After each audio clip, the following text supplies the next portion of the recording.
तुम्हारे अब्बा की नहीं है, ये हमारे बब्बा की है। सोचो अगर तुम उनमें पैदा भय हो तो क्या होता। चाचा की बिटिया से शादी कर ले, उनके में एक ही ईमान है कि कोई ईमान ही नहीं।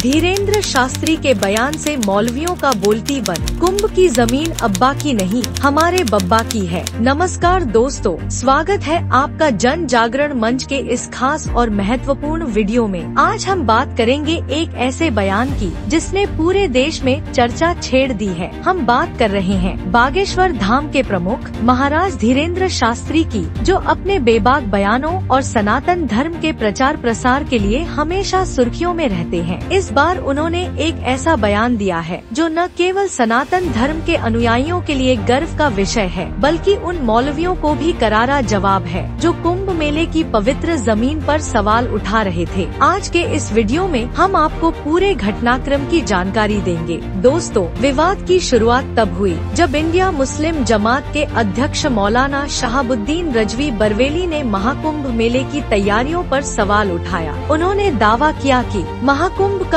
आयोजन जिस जमीन पर होता है वह वक्फ बोर्ड की जमीन है। नागा सन्यासियों, अखाड़ा परिषद और स्वामी बाबाओं ने इस जमीन पर कब्जा कर रखा है। मौलाना ने यह भी आरोप लगाया कि कुंभ मेले में मुसलमानों के प्रवेश पर रोक लगाई जाती है, जो अन्याय और भेदभाव है। यह बयान न केवल सनातन धर्म के अनुयायियों को आहत करने वाला था, बल्कि इसे लेकर सामाजिक और धार्मिक विवाद खड़ा हो गया। धीरेन्द्र शास्त्री का पलटवार। मौलाना के इस बयान पर बागेश्वर धाम के प्रमुख महाराज धीरेन्द्र शास्त्री ने करारा जवाब दिया। उन्होंने कहा, एक भाई साहब अभी बयान दे रहे थे, बोले ये जो कुंभ की भूमि है ये जो है वक्फ बोर्ड की जमीन है।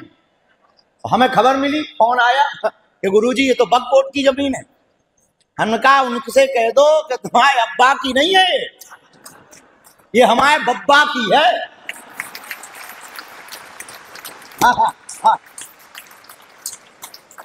क्योंकि इस्लाम धर्म का प्रारंभ भारत से नहीं हुआ, अरब देश से हुआ। और भारत तो गोपाल की भूमि है, तो यहाँ तो सब गोविंद जी का है। तो हमने तो दी है, जो तुम्हारे पास है भी वो हमारी दई भाई है। ये उदारता समझो कि हमने तुम्हें दी है नहीं तुम पे बछू हलवा है, तो तुम्हारी अलग देश है, बटे भय है। सनातन धर्म जैसा कोई दूसरा धर्म नहीं है। वसुधैव कुटुंबकम एकमात्र ऐसा धर्म है जो पूरी दुनिया को अपना परिवार मान करके जीता है। बाकी दुनिया के लोग व्यापार की दृष्टि से जीते हैं, हम सनातन धर्मावलंबी परिवार की दृष्टि से। धीरेन्द्र शास्त्री ने यह भी कहा कि कुछ लोग जानबूझकर कुंभ जैसे पवित्र आयोजन पर विवाद खड़ा करना चाहते हैं, लेकिन उन्हें यह समझ लेना चाहिए कि सनातन धर्म की जड़ों को कोई हिला नहीं सकता। उनके इस बयान ने सोशल मीडिया और धार्मिक जगत में हड़कंप मचा दिया। अब बात करते हैं कुंभ मेले की। कुंभ मेला सिर्फ एक धार्मिक आयोजन नहीं, बल्कि भारत की सांस्कृतिक और आध्यात्मिक धरोहर है। हजारों वर्षों से यह आयोजन गंगा, यमुना और सरस्वती के संगम पर होता आ रहा है। पौराणिक मान्यताओं के अनुसार अमृत कुंभ से जुड़ी कथा ही इस मेले का आधार है। यह आयोजन हर 12 साल में प्रयागराज, हरिद्वार, उज्जैन और नासिक में होता है। कुंभ मेले की भूमि को ऋषि मुनियों, साधु संतों और तपस्वियों की तपोभूमि माना जाता है। ऐसे में वक्फ बोर्ड द्वारा इस पवित्र भूमि पर अधिकार का दावा करना न केवल गलत है, बल्कि यह सनातन परंपराओं का अपमान भी है।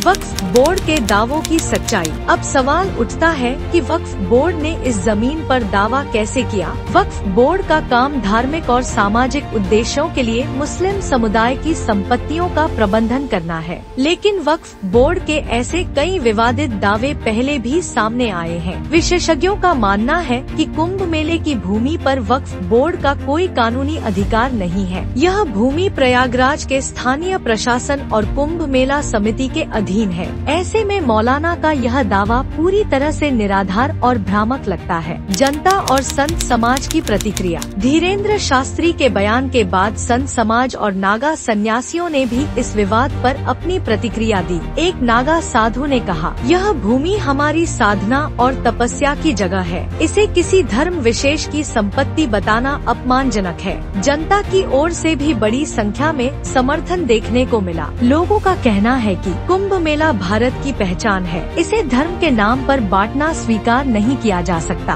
विवाद की राजनीति और प्रभाव। इस विवाद के राजनीतिक पहलू पर भी नजर डालना जरूरी है। कुछ लोग इसे आगामी चुनावों से जोड़कर देख रहे हैं, जबकि कुछ इसे धार्मिक ध्रुवीकरण का प्रयास मानते हैं। विशेषज्ञों का कहना है कि इस तरह के विवाद समाज में तनाव पैदा करते हैं और धार्मिक एकता को नुकसान पहुंचाते हैं। धीरेन्द्र शास्त्री का संदेश। उन्होंने कहा, सनातन धर्म सहिष्णुता और शांति का प्रतीक है, लेकिन इसका मतलब यह नहीं कि हम अपने धर्म और परंपराओं पर सवाल उठाने वालों को चुपचाप सहेंगे। उन्होंने लोगों से अपील की कि वे सनातन धर्म और उसकी परंपराओं की रक्षा के लिए एकजुट रहें। तो दोस्तों, यह था धीरेन्द्र शास्त्री के बयान का पूरा विश्लेषण। आपका इस मुद्दे पर क्या कहना है? क्या आपको लगता है कि मौलाना का दावा सही है या यह सिर्फ विवाद पैदा करने की कोशिश है? कमेंट में अपनी राय जरूर दें। वीडियो को लाइक और शेयर करें और जन जागरण मंच को सब्सक्राइब करना न भूलें।